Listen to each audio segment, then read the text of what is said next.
On est fidèle au poste, on est fidèle au poste, on est fidèle au poste. Manu Lecoq, comment tu vas? Ça va tranquillement et toi? Ça va. Bah écoute, merci à toi d'avoir accepté l'invitation. Merci à toi de me recevoir. Ça fait très plaisir de t'avoir ici. Bon, tu as 27 ans, tu es né à Paris, d'origine congolaise. Exactement. Tu vis aujourd'hui à Lille, tu commences la musique en 2017. Depuis, tu as sorti 2 EP, Mélomane et Fusion. La première question qui me vient en tête, qu'est-ce qui t'a poussé à débuter la musique, hormis tes origines?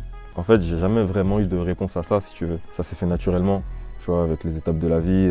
Jamais je me dis je vais faire de la musique en vrai, tu vois. C'est vraiment venu naturellement. Après, comme tu as dit, les origines ont fait que j'ai grandi dans ça aussi un petit peu, tu vois. Ça a peut-être poussé. Tu as baigné dans ça en fait depuis l'enfance, ouais, je comprends. C'est ça qui a poussé aussi, mais honnêtement, j'ai jamais vraiment eu de réponse à ça. C'est vraiment venu naturellement et aujourd'hui, je prends du plaisir dans ça. Ok. Ah, c'est un peu comme une histoire d'amour au final. Exactement. La musique et toi. Ok. Il t'arrive parfois de chanter en lingala dans certains de tes titres. Et en fait, au-delà de la musicalité de tes sons, on sent qu'il est important pour toi vraiment d'associer tes origines congolaises à ta musique. Ouais, parce que ça fait partie de moi. C'est un peu le mélange des 2 cultures que j'ai eues. Moi, j'ai grandi avec les sons que mes parents écoutaient, c'est-à-dire les sons de chez nous, tu vois. Et c'est un peu les 2 cultures que j'ai voulu fusionner, d'où le titre Fusion dans le 2e EP. C'était un peu l'histoire du truc. C'est mon identité en fait. C'est mon identité, c'est vraiment ce que j'ai envie de démontrer. Et aussi dans la musique du coup. Ok.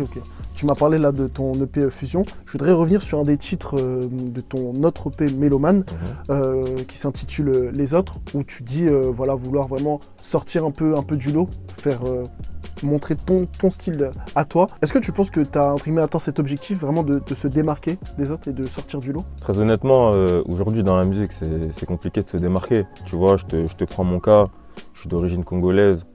Aujourd'hui, tu regardes dans l'industrie du rap, la plupart des artistes ils sont congolais et du coup, je suis pas le premier et je serai pas le dernier à amener ce truc de français lingala. Je veux dire, on le fait un peu tous.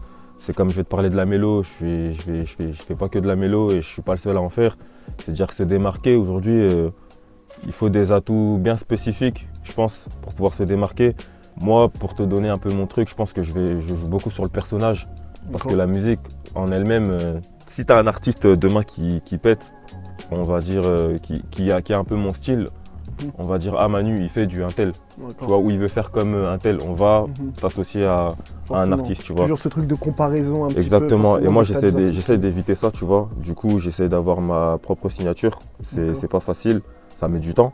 C'est vrai que je me suis beaucoup cherché. Et voilà, après c'est vrai que je danse. Peut-être que sur scène, ça peut faire la différence. Ouais. C'est marrant que tu parles de ça, de la scène, parce qu'on dit de toi que tu es un artiste très très complet, de par cette capacité à performer sur scène, également ta polyvalence sur les différents styles musicaux sur lesquels tu es capable de poser en studio. Est-ce que tu es d'accord avec ça, sur le fait qu'on dise que Manu Lecoq, c'est un artiste complet?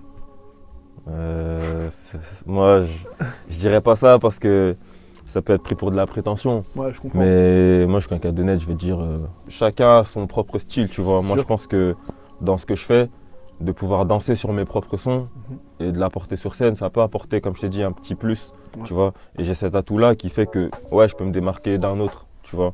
Je parle même pas forcément de style, c'est-à-dire rap et tout ça. Complet dans le sens où je peux rapper, comme je peux chanter, comme je peux, tu vois. Après, j'ai des préférences.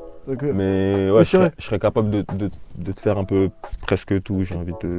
T'es plus axé mélo, mais t'es capable aussi de ouais, je suis capable. En fait, je serais adapté.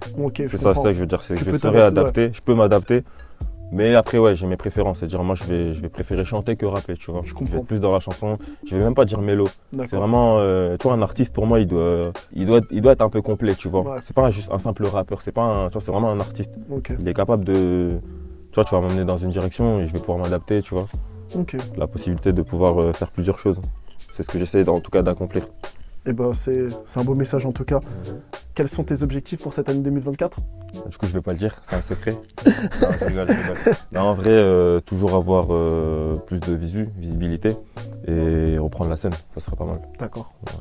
Eh ben, écoute, Manu, merci à toi d'avoir répondu à nos questions. Merci d'avoir accepté l'invitation. On te souhaite que de la réussite pour 2024. C'est gentil, merci. Merci à toi.